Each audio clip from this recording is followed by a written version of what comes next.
sleeve seam first. Okay.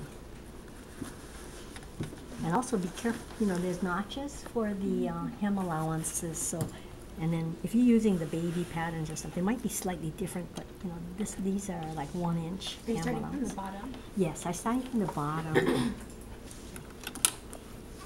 Because I have a reason for my madness here too. Okay.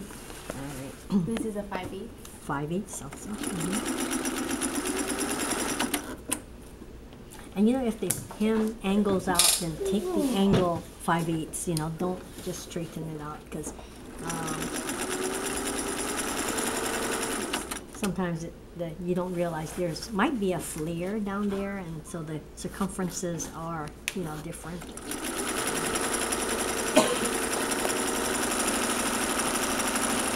Okay, when you get to the underarms, the sleeve seams should be facing into the sleeves. Okay, there's armhole sleeves. And then there's this little, I call it pivoting the underarm seam. Okay, so when you get to your sleeve, stop at the seam, this sleeve seam. Okay, like this. Okay, and put the needle down. Okay, what happens here, sometimes if you just continue sewing upwards, the seam allowance is smaller than the actual armhole circumference. So you have different circumferences, and so the seam controls, you can't, when you pull it through, it just all gets baggy and tight underneath here. So what you do, we call it pivoting the seam allowance in the sleeve. And so what we do is, you can only do this with the needle in it. You can't do it holding it or anything like that. Okay, what you do is you pivot the seam allowance like this. Okay, so come and take a look and see. I'm using the needle. See, if it's like this, it's flat.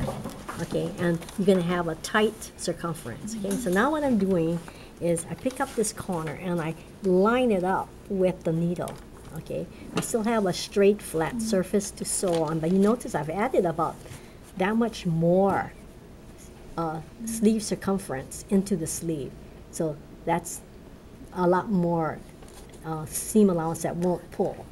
Okay, now that you got the top one done, you go on the underneath and do the same thing to the other side, like that. So now I got both of them pivoted.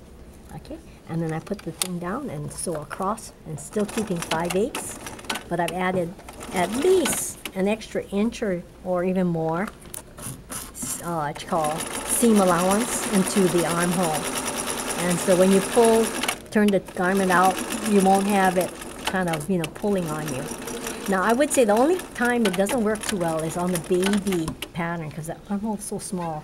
And sometimes it gets so tight that I would recommend clipping that armhole so the poor kid won't kind of be, you know, yeah, like, you know, turn